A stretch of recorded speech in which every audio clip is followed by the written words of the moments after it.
It's good to be back. Back again from sunny Florida, staring at palm trees, sitting by the pool. Really? I mean, you just had to do it. just living my best life, living that Florida life. You know how it goes. I mean, I'll be honest. I haven't been making you as jealous as I could be, though, because I could be sending you pictures as I'm out having fish tacos by all the out on the waterfront. I could be sending you, pictures of fancy little drinks and fun cups. I could be sending lots of other stuff, but I'm trying not to make you too jealous, my friend. You're not we wrong. appreciate that, Eric. Thank you. Yeah, I heard it's been a little more rougher up north. Yeah, this past weekend was pretty rough with all the rain, but still not bad, man. Survived, didn't flood or lose any power, so nothing to complain about. And that's good. We broke 50 today, so woo! Sweet. We'll take the baby dubs. Do you even want to know what we are down here today? I'm going 75. Nah, we were up in the 80s, sunny, gorgeous. I mean, see, I'd love that. That's my type of weather. Lucky guy. But know who's not so lucky? Shohei Ohtani. And we got to get into this because this broke, I think, like either while we were talking yesterday or right after we got done talking. This broke very soon after, and I was kind of upset because we could do hours on this, but I know we won't. But this is a potentially Pete Rose type situation here that could be catastrophic for baseball. And I mean, I got a lot of opinions and thoughts, but I want to see where your guys' head is at first with this news that came down. Do you believe that it was the interpreter? Do you believe because by now we've heard from the interpreter more than once. We've heard from Ohtani now. Which story are you guys buying? What do you guys think happened? And Joey, I'm going to throw it to you first because I kind of want to know what you think about, Ohtani's kind of the face of baseball. And for him to be wrapped up in a scandal like this, it should have everybody in baseball a little bit on edge, wondering what's about to happen. Well, I mean, what do we got? Two different stories from Ohtani, too. His interpreter came out and was like, yeah, I had a $4.5 million gambling debt. My buddy Ohtani hooked it up. He bailed me out, no problem. And then all of a sudden, Ohtani's people were like, whoa, hit the brakes on that. That's not what happened. No. Actually, the money was stolen from me. I don't know, man. I'm a little confused by the whole thing, if I'm being honest with you. I don't know how you missed $4.5 million. I'm sure there's got to be a ton of security measures just to get that type of money out of your account. And the payments that he was making, there's no way that Shohei didn't know what was going on, in my opinion. But what the heck do I know? Yeah, well, I mean, Joe, you hit a lot of great things there because before I get to Dave, I mean, you think about it, the different stories that came out. So first of all, that first story that came out was a sanctioned story. ESPN, I believe it was an interview, 90-minute interview he was given to do with Ippy. Ippy, I can't pronounce his first name, Mizuharu. Again, I'm going to butcher this. I'm just going to call him Ippy. Ippy here. He comes out and has this 90-minute interview stating well, I was in deep. Ohtani didn't know how deep. He was willing to help me. I promise I'm never going to gamble again. This is a one and done. It wasn't until later that Ohtani's people got upset, and they got upset because of I don't think they realized the implications of Ippy giving this interview. They thought that, and the implication is by no means, shape, or form, whether you were the one betting or not, are you allowed to have transfers and money dealings with an illegal bookie. You can't do it. Correct. And the second, interpreter, and that's where it came out that he had to retract that part of the story really quickly, or try to retract it, because that part of the money, I mean, $4.5 million. But then you say, okay, so Ohtani's saying that that this guy stole the money. The problem with that story is you can't say that he stole the money because it was done in wire transfers, and wire transfers, first of all, leave a paper trail. Like, second off, they're not easy to do. There's many communications, especially with money of that amount, back and forth between the bank and the people involved. And then third, it had Ohtani's name on it. So unless Ippy's standing there with a gun to Ohtani's head saying, do this, to me, I got to think that there's more to this story that they're not really telling us. And I kind of feel like Ippy is a good fall guy here. I don't know how you guys think of it, but I'm going to see if I can pull this clip up. I don't know if I can, but this was of Pete Rose. I don't know. Did you guys hear Pete Rose about this? I heard he said something, but I didn't hear the clip. I didn't hear the clip either. I'm sure Pete Rose would be pissed off, considering he's got a lifetime ban. He's not in the Hall of Fame, all because of betting. And here we are 50 years later. Every sports entity is hand in hand with betting. Yeah. And now there's multiple incidents with athletes betting, getting caught gambling. Calvin Ridley was suspended for a year, I believe, because of that. There's like 2 or 3 guys suspended for this upcoming season for gambling. Yeah, correct. And so when you mix gambling with legal gambling in sports, with the amount of money these players have and the amount of knowledge, it just doesn't go well. I'm going to try to play this clip real quick. Let's see if it goes through. It's only 20 seconds. Last year, enjoying some March Madness. Are we legally allowed to even do this? Pete Rose, and we just had. We were talking about the current goings on. And there's nothing coming on our end. I don't know if you're playing it. Well, back in the 70s and 80s, I wish I'd have had an interpreter. Yeah, I think he thinks he's playing it and he can't hear us. No, I can hear you guys, but because I have the Bluetooth on, you're not hearing back what I'm playing. So the clip was actually playing through, but you guys were jumping into the middle of the clip. But that was a clip of Pete Rose. For those who didn't know, I can't mute you guys and play the clip at the same time, being that I'm all trying to do it through Bluetooth on my phone. So you guys just kind of stomped all over that clip for me. But so wait, my question right now though is, were the people that listen to the podcast be able to hear the clip? Yes. Okay. And then they're going to hear you talking over that too. We will shut up and you just play it. I didn't know what was going on. No. All the clip says. So I'm not going to play it again because I don't want to waste time. But what it says is he just said Pete Rose comes out and says, "I wish I had an interpreter."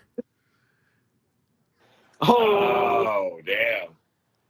All right, Pete Rose. He's not wrong though, and I mean, like you guys are saying, right? I mean, this is your typical case of who's going to take the fall? Famous baseball player that has a long career ahead of him and a lot of money to make, or his interpreter that's an interpreter? So I don't know where the question marks really lie on anything other than the fact that unless the interpreter flips and takes Ohtani down, he's not going to do that. Ohtani will get him to sign some NDA and agree to some payment, and he'll take the fall, and bing, bang, boom, it'll be over. But will it, though? And I say that because if these wire transfers do come out to have Ohtani's name on it, and he's implicated in a federal investigation, I don't know how you can just wash it under the table and say, oh, well, he admitted that it was all him, and Ohtani had nothing to do with it. Plus, Ippy isn't just some guy. He's his best friend, his confidant, his right hand, his almost, he's as close to him as his lover is, pretty much. Like, he eats every meal with him. He handles his money. I don't know about all of that. No, I do know that. Like, if you look at anything, since this guy has come to America, he has been the only interpreter. When he throws in the outfield before a game, he throws to this guy. When he has a meal, he has it with this guy. When he does anything, when he takes a shit, this guy tells him how long to wipe for. You know what I mean? Like, that's how close these guys are. And you can't tell me that he didn't know about it. You can't tell me that you're that ignorant with a guy you spend 24/7 with. He spends more time with Ippy than he does his actual wife, and that's how private this guy is. This guy is so private that nobody even knew he was married until this offseason. He got married like last year. Nobody knew. Because he keeps everything so close to the vest. You cannot tell me that he did not know what Ippy was doing. Eric. And Ippy's a guy who has, not to cut you off, Joey, but Ippy's a guy who also, he has access to every scouting report. Because guess what? He's not only a hitter, but he's a pitcher too, Ohtani. He's got scouting reports on every team. He's got scouting. He knows so much. He's so inside baseball. He's practically a player on the team when he's with Ohtani. Well, then why is he in a $4.5 million debt if he knows so much? Betting on the wrong sport. But again, that's where I think he lost it betting on football, and he couldn't get back to baseball season fast enough, and this guy put the screws to him because, again, that's the other thing, too, is you can't tell me that the bookie didn't know that Ohtani was involved because no bookie out there, don't care who they are, is going to let somebody run up a $4.5 million tab without knowing that they could pay for it. So to me, Correct. It makes more sense that it was actually probably Ohtani and Ippy doing it together, doing it under Ippy's name, but the backer knew that it was Ohtani's money. And the bookie knew it was Ohtani's money, and that's how he knew he was good for it and let him keep running up that tab up to $4.5 million. So, Eric, I'm going to put on the tinfoil hat real quick. Boom, it's on. I heard a theory that Ohtani signed his contract like this because he knew that there was a good chance he could get suspended for this whole betting scandal. There is no suspension. If he's involved in this betting scandal, he has to be Pete Rose. He's out of baseball. Like, you can't, there's no in between here. It's okay for Ohtani to do it. It's okay for his interpreter to do it. But yet you're still keeping a guy, the hit leader in all time in baseball, out of the Hall of Fame and barred from all MLB events and everything else. Nobody, for as many years they've done it for, and tell me that all they're going to do is slap Ohtani on the wrist. It's not going to happen. Well, back then it was illegal. Right now, they go hand in hand together, unfortunately. No, it's illegal to bet in the state of California, which is why they had to use a bookie.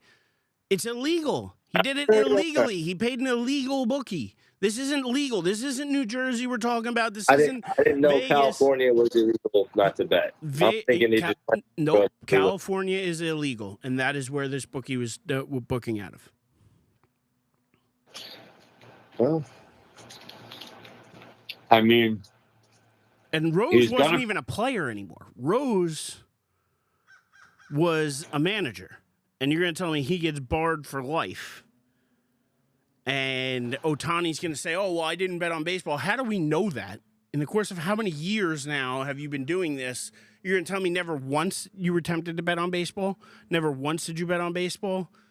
Like, I'm telling you, there's going to be people now, it's not going to be me because it's going to be way too time consuming, but there's going to be some basement dwelling, Cheeto eating person who's going to sit there and analyze every one of Ohtani's starts and see when there was an off day and which bookies did this or that and where the numbers went. I guarantee you somebody's going to see if he's trying to throw a game. With the scandal, somebody finally picked up on, hey, I hear a drum. You know what I mean? Like rewatching the games. Gonna happen. So you're probably right. I do think this is an issue for baseball. Baseball always has an issue, though. They always have some sort of scandal, some sort of issue, and unfortunately, baseball always tries to do what's best for their. They try to treat everything with kid gloves. For instance, like the cheating scandal with the Astros, nobody got suspended for that, really, right? None of the players. So I can't imagine what they're going to do here. They're probably not. It's the face of the league. They're probably going to try and do kid gloves again. They're probably not going to do anything crazy because it's Ohtani. and he brings in so much money. That's all these leagues care about, just money. So it wouldn't surprise me if Ohtani was suspended for half the year. Now, see, this is where I think it differs. I think the NFL, nothing stops the show and nothing stops their money. Baseball, to me, still has that, like, not prestige is the wrong word, but kind of like a snobby-ish way about themselves where they think they're higher than thou. Especially, you see, like, some of the guys who still aren't in the Hall of Fame, whether it be for PEDs, whether it be for betting, whether it be for whatever, but you have guys like, Schilling, who's not in because of political reasons. You have guys like A-Rod and Barry Bonds and other people who aren't in because of, PEDs. You have Pete Rose specifically not in because of gambling. You have this is the one league that turns their nose up and doesn't care. Pete Rose is the all-time hit leader. All time. And he's not in. So if all they cared about was money, you figured promoting the baseball's all-time greatest hitter would be something that's pretty easy for baseball to do and monetize. They don't want to do it or never have any care to do it. They're happy having Pete Rose not around.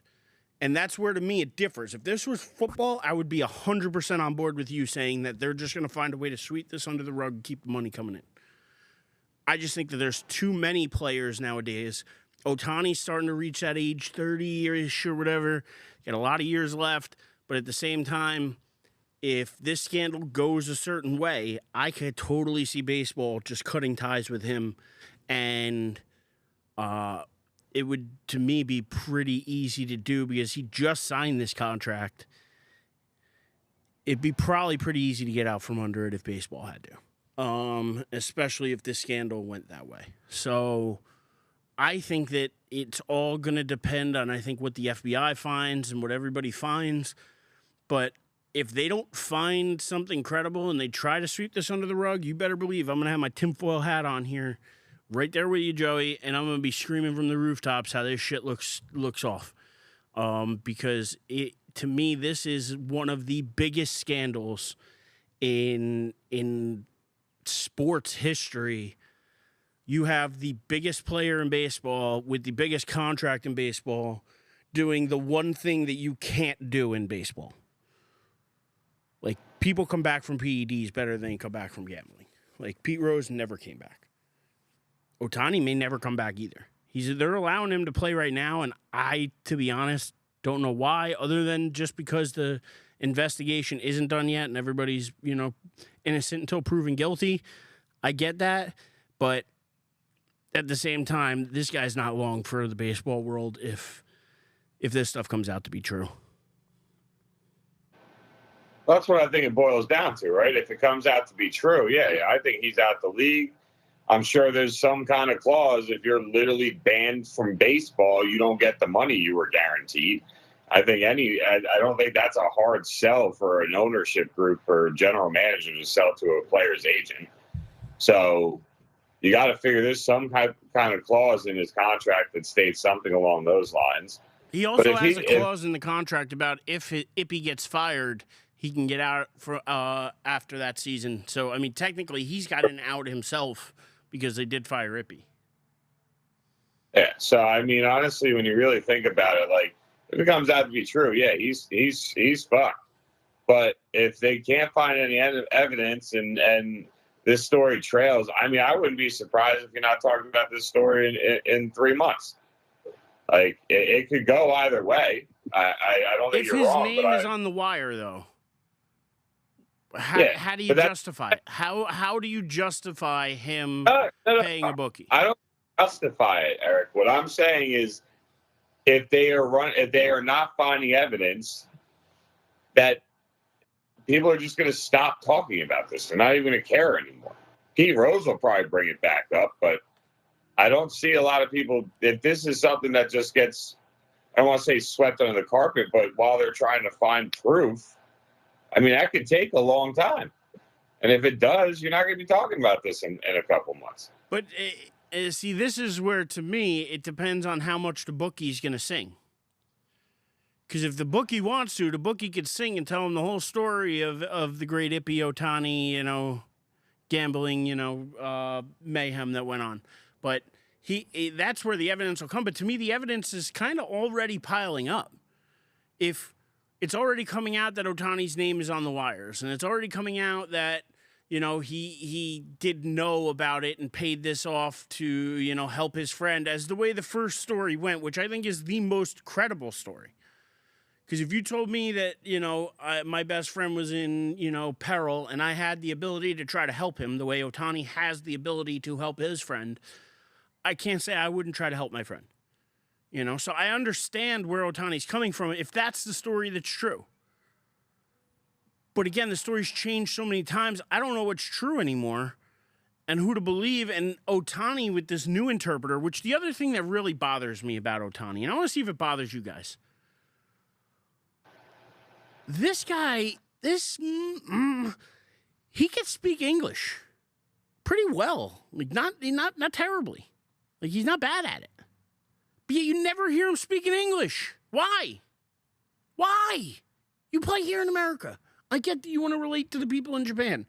But if you speak the language, and you know the language, and you're being asked questions in that language, why wouldn't you answer the questions in that language? To me, that's where there's an extra layer of plausible deniability, because he could say something got lost in translation. He could say, this translator, he didn't quite interpret it the way that I meant it. And, there's always going to be some kind of plausible deniability. That's my problem with it. If he were to come out and be that just to me shows an extra little level of shadiness. I don't know how you guys feel about that. I'm not going to say shadiness. This isn't his first language. So maybe in this kind of serious situation, he, like you said, he doesn't want anything to get misinterpreted. Like, what if he misunderstands the question? Or what if he says something that he thinks is okay? And we're all like, Ohtani says this. And he's like, what the hell did I just say? So I think it's smart on his part, especially right now. His $700 million is up is up in the air, it seems like. So he's trying to do he's going to listen to his lawyers. And if his lawyers say, hey, you're going to talk Japanese this whole time, that's what he's going to do, man. He's in listening. Was it listen and go? I don't know. I don't know what the hell I'm trying to say. I don't know what the hell you're trying. You listen to your legal team. Yeah, you listen to your legal team. That's all. Yeah, I get listening to the legal team, but to me, there's so many little details here that just don't add up right. That just don't. I'm a guy who's analytical. I like to figure things out. It's like puzzle pieces. They should all fit together. You get a picture of what's going. The puzzle pieces aren't. The math isn't mathing here. The pieces aren't fitting together. And correct. That to me is where I got to think that Ohtani is trying to backtrack. And listen, Ippy's going to do everything that he can to make sure Ohtani doesn't take the fall here, because he's still, because again, even if he goes to jail for 3, 4 years, 10 years even, he's going to come out of jail and he knows Ohtani's going to set him up for life. So he knows by taking the fall for this, he's a golden boy. He's set up. He doesn't, he's going to live okay. His family will be okay. Everybody will be okay if he just takes the fall. And that to me is where he shouldn't just be allowed to take the fall. He shouldn't just be allowed, that to me is where I want to see Ohtani held accountable, because you can't tell me that it was just all him and he stole this money. And even if he goes along with that story and comes back out and says, I did steal the money. Again, there's still so many holes in that, because with a wire, it's different than if he had his MAC card and went out and tried to take money out of the ATM. It's different than if he went to the bank and saw the teller and tried to take money out. This is wire transfers are a different ball game, and especially when you get to those kind of amounts. I don't see how Ohtani comes out clean here. I mean, for baseball's sake, I know they're praying he does, and they're going to try and make sure that the FBI only gets the necessary details that they're asking for, and I'm sure MLB is doing what they can to try and help him a little bit. But to me, I don't know how he comes out of this squeaky clean. I mean, all I'll say is that and I'm not trying to go down a rabbit hole with this, but all I'll say is that the Japanese government and our government might have a say on how this all actually unfolds. So he may get kicked out of baseball, never be allowed to be in the Hall of Fame, but him going to jail or suffering major consequences seems pretty unlikely to me. Yeah, no, I don't see him going to jail, but that's where I wonder how much is the bookie gonna sing? How much is he going to open up his mouth and give the story out about what happened? Because that's what'll really sink Ohtani. Like, that's what I think, but not necessarily sink him in the fact that, like, he's going to get arrested and go to jail. It's going to be that his baseball career is going to be over. His meal ticket is over in the United States. He's going to have to go. I'm sure maybe he'll be allowed to go play in Japan. I'm sure he's not banned worldwide. But, you know, his gravy train here in the U.S., it would come to an end. And that would be the ultimate, because, again, if you take $700 million away from somebody, that's about as big a punishment as I think you could levy. That's a hefty paycheck. That's definitely a hefty paycheck. Well, I mean, I know this story is going to keep unfolding. I know that this isn't the last we're probably going to talk about this, but like I said, this is just one of the biggest scandals that you could possibly have. And right when the season's starting, not get it, any publicity is good publicity, so they say, but this is definitely not the kind of publicity that MLB wants going into opening day and opening weekend. The only thing they can hope is that the NCAA tournament and other things drown it out. But when you have guys like every sports station out there, on top of news stations talking about it, on top of even Howard Stern did a segment on it. Like, when you're hitting that level of pop culture with this, it's a different level. And that, to me, is where I don't think this story is just going to go away quietly. I'm with Dave. I think month, 2 months, 3 months from now, we still may be hearing more about this. Until something comes out proven about Ohtani, I have no doubt that they'll keep him on the field.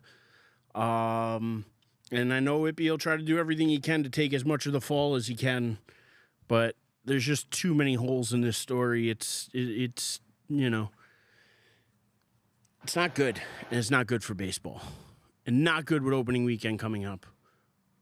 But what was good is I went to the Yankee-Met game. Rain held off on Friday. I'll throw that out there. Hey, Yeah. When's opening weekend?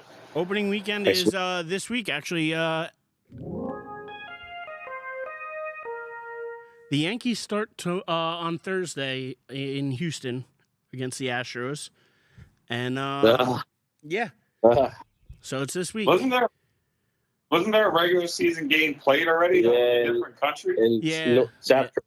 Yeah. They did something in, like you said, what was it, South Korea? Okay. Yamamoto only lasted an inning in game 2. Yeah, wait, give up 5 runs or something like that? He got clobbered. So they played it in the middle of spring training? Yeah. In a different country. Yeah, I mean, spring training was winding down, but like the Yankees will be getting ready to fly out. My sister got a glimpse of Meredith Marakovits today with her luggage ready to go.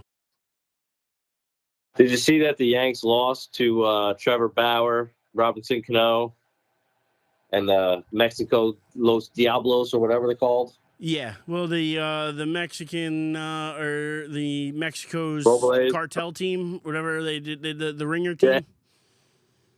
Try to bring in whatever ex-ball players they could, be like, oh, this is Mexico's team. No, it's not. No, it's not. You brought Bauer over from Japan. I don't even know where you pulled Robinson Cano from, the Dominican somewhere. I don't know either. You know, and yeah, I did see that. So that was a little bit unfortunate. But again, spring training, I'm not going to put a lot of stock into wins and losses in spring training. I'm just going to hope they start the season off well against Houston. That's what I got to hope for. But rotation still a question mark. I don't know what they're waiting on. I think they got to go out and sign somebody else. Montgomery makes the most sense at this point, but yeah. I mean, I agree. What's it, Cortez starting for us? Yeah, I think it's Nasty Nestor. Nasty Nestor. It done. Dave, any excitement at all for opening day? Not one single bit, my friend. You guys just signed J.D. Martinez. Get excited. You got a little protection for P.D. Alonso. Yeah, not really not excited at all. Could care less. All right. Well, let's get on then to something you may care about, and it's going to also be our knuckleheaded news of the week, and that is the NFL rule changes, and I got to catch your guys' thoughts because I think we talked a little bit about it. I know I talked to Timmy about the kickoff changes that were going to be voted on. But hearing some of these other rule changes that came out, the one biggest one to me is the hip tackles, that you're not going to be able to drag them down by the hips anymore. And if you've seen the videos of people out there, like, how are you going to tackle some of these guys? In some positions, like, that's the only way you're going to get them to the ground. I don't understand what they're trying to do. I mean, unless they're just slowly turning this into flag football. Two-hand touch, baby. I mean, we've been working our way towards flag football for years now. And it's only getting worse and worse. I mean, I don't like the hip drop tackle. It's a way guys get injured. But it's also a clean football play. Guys aren't doing it with the intention of hurting somebody. They're doing it with the intention of trying to stop that man from going forward. That's literally your job on defense, is to stop the offense from moving forward. So what exactly do we expect to have happen? I mean, defensive players out there are going to be in such a shit position. They already were before. Now, jeez. So if you're in a position where your only option is a hip tackle, the hip drop tackle, what are you supposed to do? Well, like if you're chasing a guy down from behind and you go to grab him, like, you got to jump on his back. That's what I mean. Like, you either have to jump on his back or you have to dive forward and push him forward further. I don't know. So, I mean, to me, like, you're just literally taking more and more of the defense away from the game and just giving offenses, I mean, certain teams are going to run wild with this. You're going to see certain offensive schemes that are going to be like, all right, we're going to put our guy in this position because the only way they can get to him and tackle him is by doing this or that. Otherwise, they're going to have to let him go. And, like, so, I mean, you're gonna have offenses scheming for certain things like this. It's a bad look. You're not wrong, Eric. I definitely agree with that.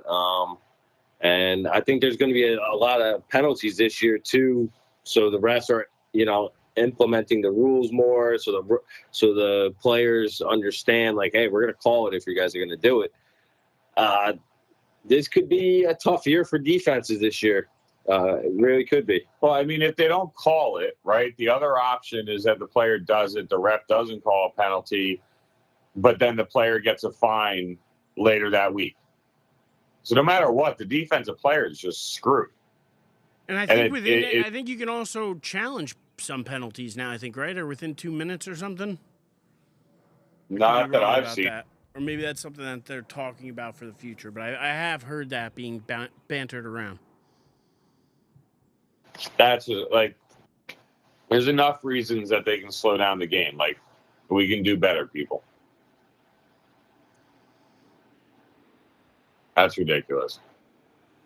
It is. What's also ridiculous, I mean, is the new kickoff rules. Like, I can't get over that. Who takes something from the XFL?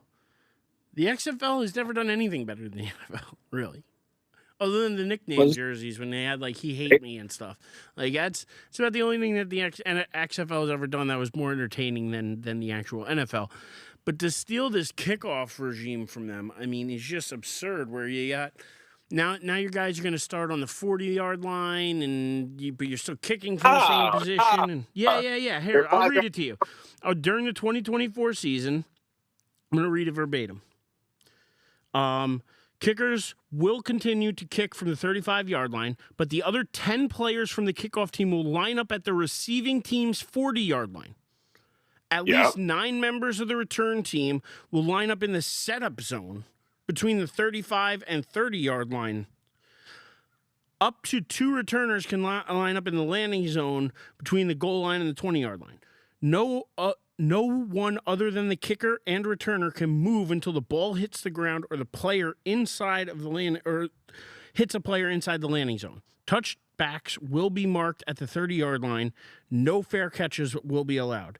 In the event a team wants to attempt an onside kick, it will have to inform officials of its intent and would be allowed to use the NFL's traditional formation. No surprise onside kicks will be allowed. That's a little nonsense, but I'm glad that they put the regular onside kick back. That's good. No, but that's now better. But it's really not, though, because you have to announce it, so the other team knows you're going to onside kick it. So now instead of lining up in your normal formation and just, like, say, starting your second half, want to try something different, come out, try and set a tone, try an onside kick, you try and catch them with an element of surprise. Right now, there's no element of surprise because you're going to tell the ref, and then the ref gets to tell the other team there's no surprise. You take the surprise out of it, so, like, it makes onside kicks pretty much null and void. Nobody's going to attempt them. And they're shy of, like, being down at the last second, and maybe you try it, like, real late in the fourth quarter.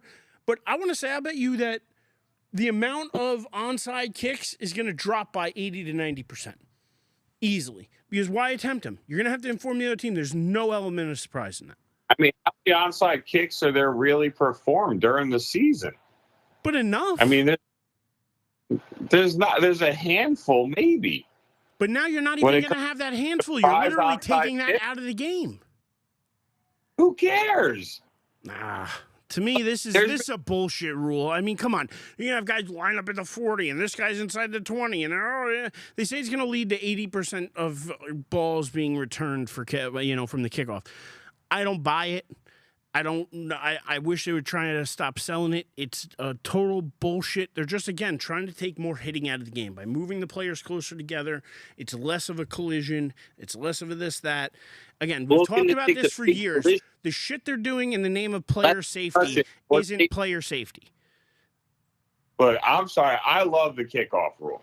I thought it was cool in the XFL. It was fun to watch. It actually, instead of watching them line up so the kicker could just kick the ball out of the back of the end zone like they do 97% of the time, which is literally a waste of time in my life. Like, now they're going to line up and the kicker is challenged to make sure the ball lands between the goal line and the 20, or he's going to be forced to make sure that the receiving team gets the ball on the 30. If your guys are able to get off their blocks, you can stop the guy who knows where, on the 10, on the 13, on the 17, on the 20, on the 30. Like, you have no idea what could happen. I've seen kickoff return touchdowns in the XFL with this formation. It's fun to watch. I couldn't disagree more. I'm glad we're dying on different hills here, but I could not disagree more. I'm dying on the same hill Dave is. I like it. I think it's going to bring more excitement to the kickoff again. Finally, man. The last few years have been terrible. Last year, you could do a fair catch. How stupid is that? Like, this is going to bring more excitement back to special teams.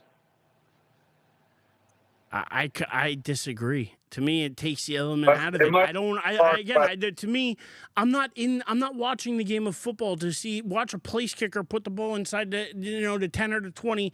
If the team returns it, they get it at the 30. And then if I'm telling my kickers, just kick it to the back of the end zone, let them start at the 35. Be done with it. Let's not, again, the rigmarole here, the changing of to me, it doesn't spice things up. It doesn't make it more exciting. Now, I know it does for you guys, and you're the NFL's target audience right now. I'm not. But to me, I don't want anything to do with this new rule. I think it's stupid.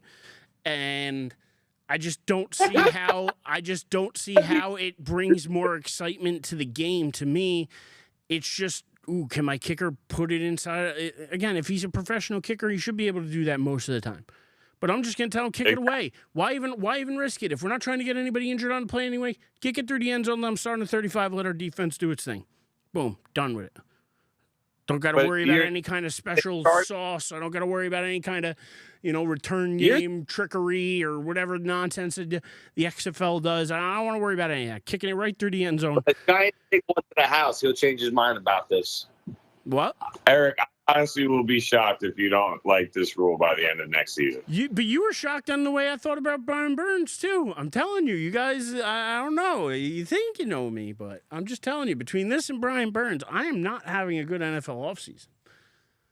You're having a better one than I am as a Cowboys fan. I don't know. Arguable. Oh, my God. Oh, my God. Look, I will say I'm very happy that the NFL didn't what do you like? Would you prefer they approve the rule the Eagles suggested, so that instead of 4th and 20 onside kick, you got to try and get first down on 4th and 20? Yeah. I like that rule? So you can just basically chuck the ball up, hope for a pass interference, and you're good to go? Which will most likely happen. It's the NFL. Or you just get 10 yards and switch field position a little bit so that they're instead of them recovering the ball on the 45, maybe they recover it on the 40, and they have 5 more yards to go to kick a field goal or score a touchdown to beat you. Like, I thought that was the stupidest rule I ever heard of. You're basically just playing into the hope that you take advantage of another rule. But that's all this is, too. Like, to me, this is just, like I said, the same way I feel about the other one with the offenses and they're going to scheme and game plan for certain things. I think they're going to do that here with the kickoff. Because, again, you could do certain things differently now. And to me, I just don't see it adding excitement.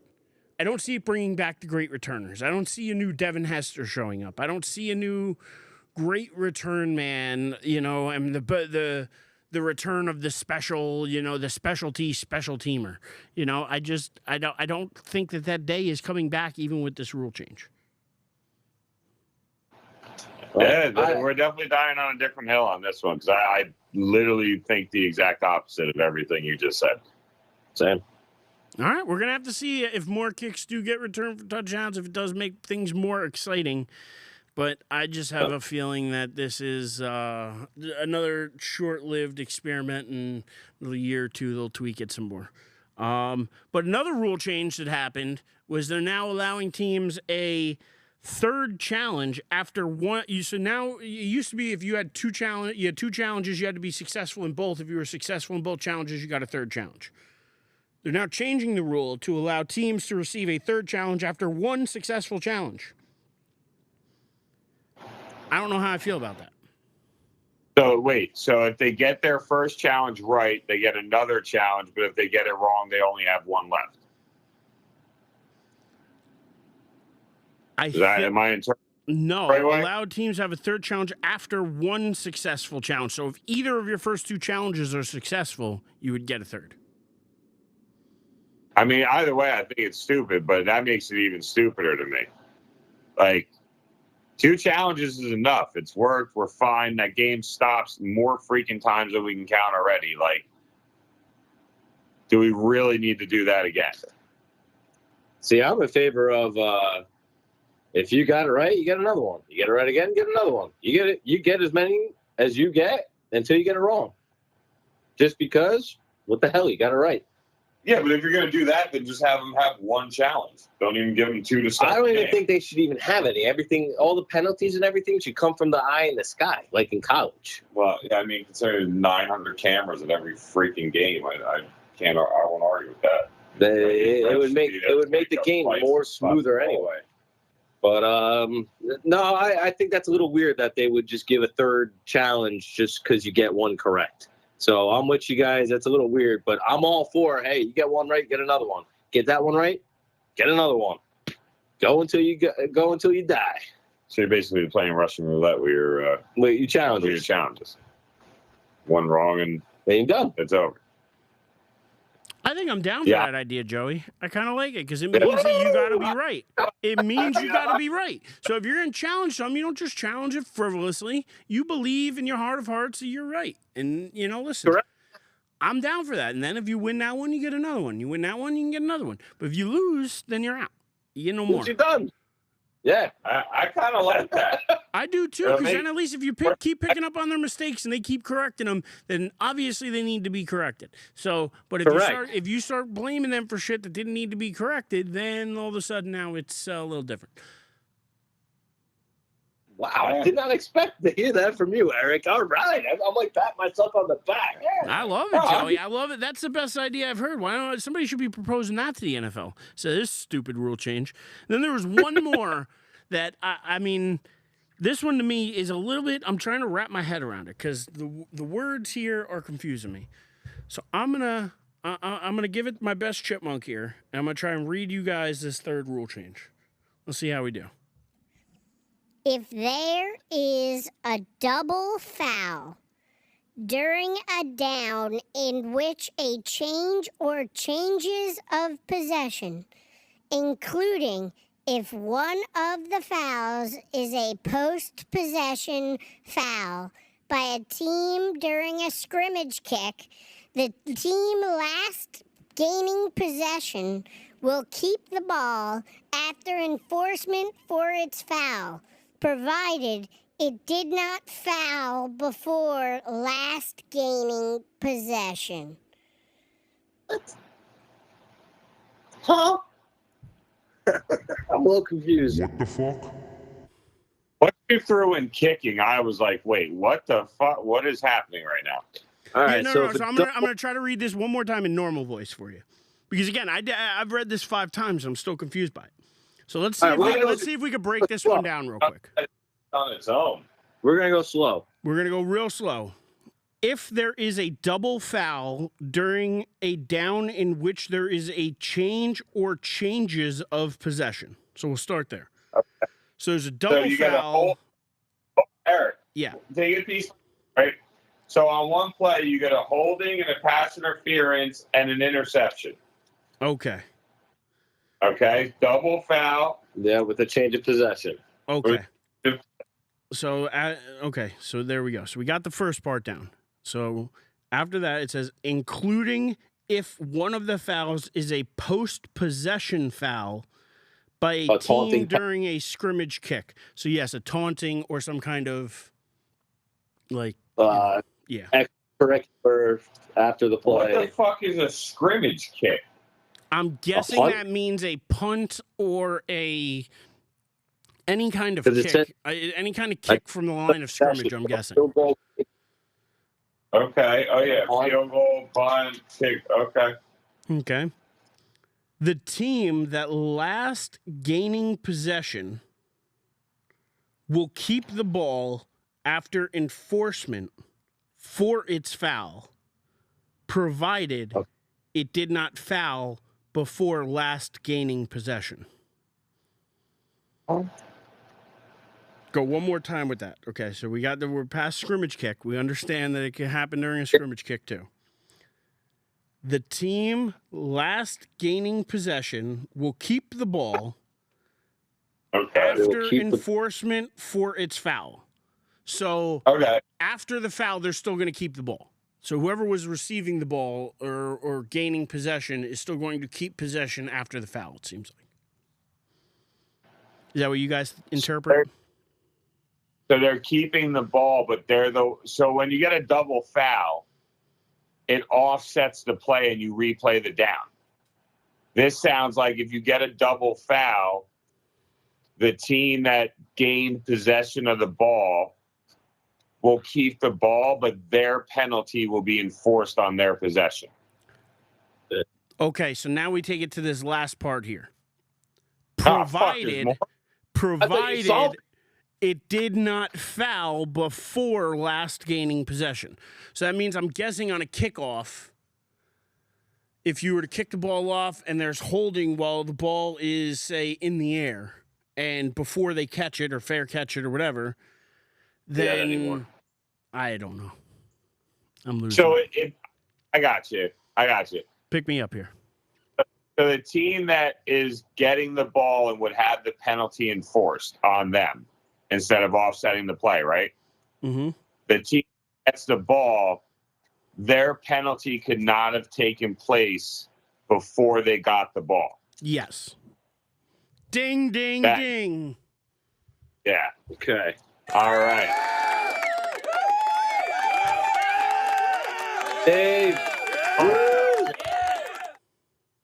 Honestly, that rule could have been its own podcast.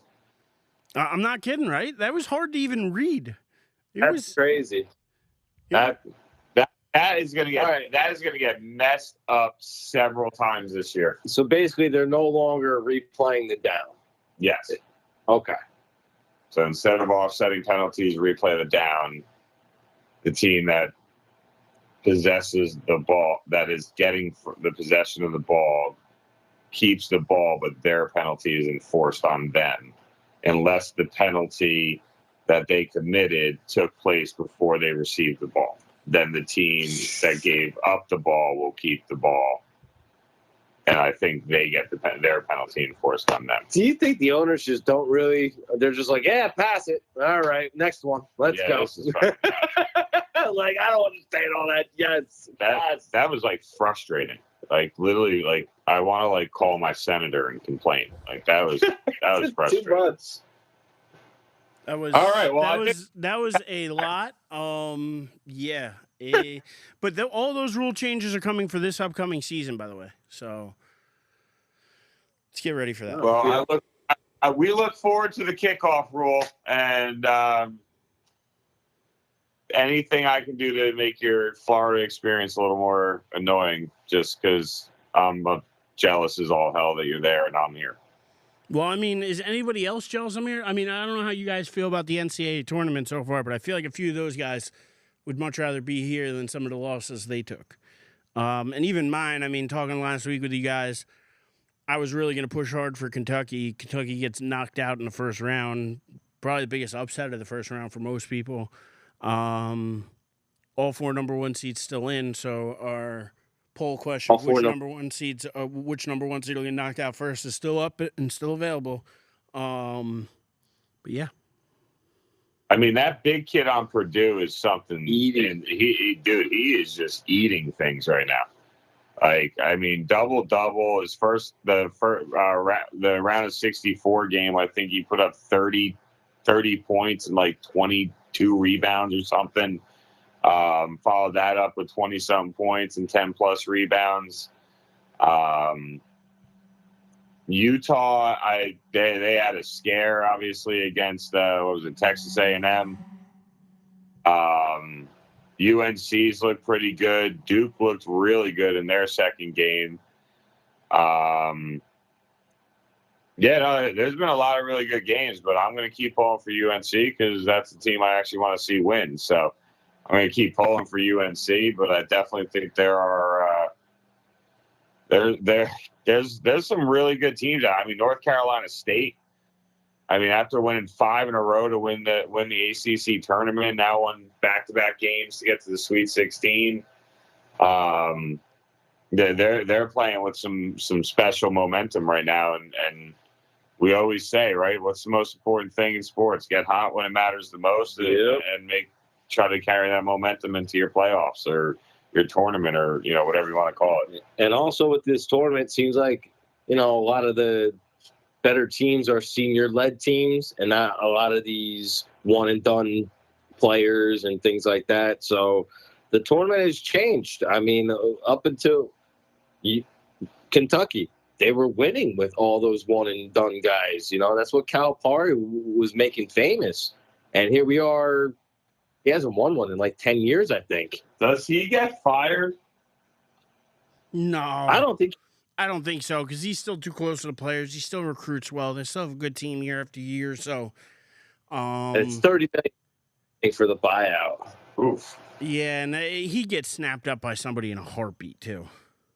Oh, without hesitation, somebody else will hire him. So, but I know there's a lot of people talking about that after they lost in round 1 again. I think 2 out of the last 3 years they've been knocked out in the first round. But then again, there's some big big name college schools out there that haven't been in the tournament this many years in a row. So it's a give and take.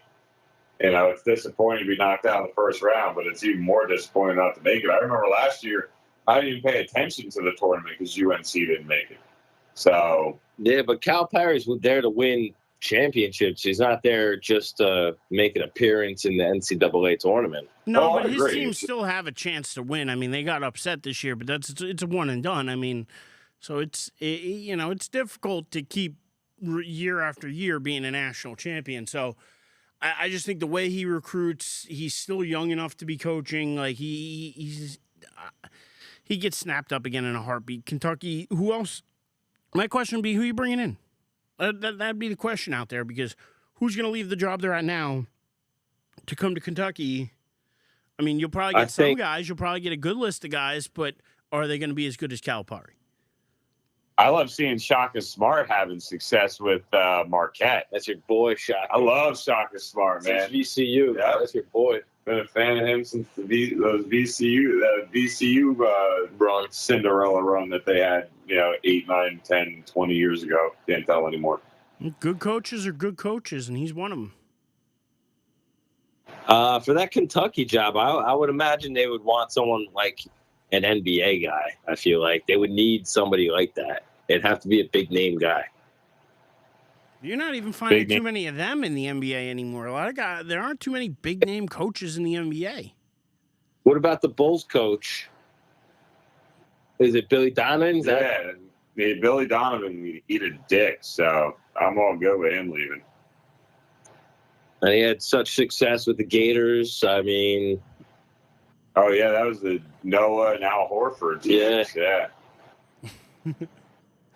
I got stuck in the NBA. Yeah, there's not much star power as far as coaches in the NBA. I feel like that's because the players run the show. Ding, ding, ding, ding, ding. They do. How many times has James Harden traded in the last, 2-3 years, bro? Like, they run the show, the players. They do. But know who really runs the show, though, as far as being players? There's one right now, especially in the women's game. Caitlin Clark. Don't know if you guys are following the women's tournament at all. There's only one story other than Caitlin Clark that kind of grabbed me over the last week or so. And that was a girl, Audie Crooks, I believe her name is. Iowa State freshman. Came in, dropped 40 in her first NCAA tournament game, and they won. Yeah. 40? 40. She came in, dropped 40 on 90% shooting. She's, I think, one of the only people ever to drop 40 plus on 90% shooting. That's insane, bro. That's absolutely insane. Oh yeah, no, go and check out the story if you get a chance. It's small, it's short, but it's a fun little blurb about her. And to be honest, I mean, as a freshman to come in and do that in your first NCAA tournament game, shows that you come to play when it's the big time. So I mean, that's a girl that I hope grows with Iowa State, and we see back here, in the next couple of years, because again, Caitlin Clark's going to eventually go to the WNBA. So college basketball is going to be looking for their next star. Maybe it's her. Maybe it's not, but we'll see. But I didn't know if anything caught your eye. I mean, obviously, Caitlin Clark and Iowa are still rolling. So I imagine they're going to be the pick this year. Face? What was that? Didn't she get punched in the face against West Virginia? Or elbowed? Elbowed. The girl ran past. Blatantly just fucking went back with her fucking elbow. I saw the bruise under her eye. Like you run like this, and this girl was like this, and all of a sudden just went whack and just kept running. That was unsportsmanlike conduct if I've ever seen it before. I know LSU, I think, is back in the Sweet 16. With Angela Reese, right? Everybody wants to see an LSU Iowa State. That'd be get to see them go up against each other. I think that's what most people are thinking is going to happen, a collision course. I mean, that would be what's best for women's basketball in general. That would be the best thing they could have happen. That would the viewership that would get, the attention it would get, just news media, all that stuff. That would I like. You draw a good number. It would draw a really good number, and I think it would trickle. You know, with the two of them being close to their WNBA careers, I mean, it just would trickle up to that as well, and you know. Because that's what the WNBA really needs, right? I mean, I don't think they'll ever reach the NBA status, but if you think about it, you get like that, those two girls or women at this point going into the WNBA together. Who the hell knows? Maybe you get lucky, you end up with your own little Bird Magic type of experience. Like, yeah, those are the types of things that leagues need. You need to have a rivalry that's big enough to garner the attention of more than your base fan base. And to be honest, I think that you're 100% on the money there. And I think right now in college sports in general, it's a weird time because I haven't seen a time like this since probably like back maybe Brittany Griner, Dan Taurasi. There's a couple people I can remember the hype for. But right now, like the way Caitlin Clark is hyped and the way that she's talked about and covered, I know her name more than I know anybody on the men's side. Like, Same. I know more. That's a testament to them actually trying to, I think, promote her and get her to that next level. Like you're talking about, Dave, to get that next level of superstar. Like you said, they won't reach NBA level superstardom, but to advance the WNBA and help it to hit that next level, somebody like Caitlin Clark, Angela Reese, like those type of people are going to help the WNBA get there because they are entertaining women. They are hell of basketball players. Like you can't take anything away from them. And people are going to be excited to see what they can do on the next level. So I think you hit it on the head there. Hey, even a blind squirrel finds a nut, my friend. Nice. Oh, yeah? What kind of nut was that? Oh, my God. Oh, my God, no. All right, how about Could it even be a broken walnut? Oh, A chestnut?